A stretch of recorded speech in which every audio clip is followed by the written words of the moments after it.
إذا تصوم 3 أيام من شهر رجب الله عز وجل يعطيك جائزة عظيمة جدا. رواية عن رسول الله صلى الله عليه وآله: بعد أن تكمل صوم اليوم الأول فلك 10 دعوات مستجابات.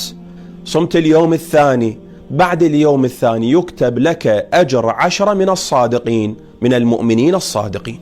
أكملت صيام اليوم الثالث على مائدة الإفطار، أن الله عز وجل يقول لك، الله عز وجل يقول لك من تكمل 3 أيام صيام من شهر رجب: لقد وجب حقك علي ووجبت لك محبتي وولايتي، أشهدكم يا ملائكتي أني قد غفرت له ما تقدم من ذنبه وما تأخر. ذنوب كلها قد غفرتها له.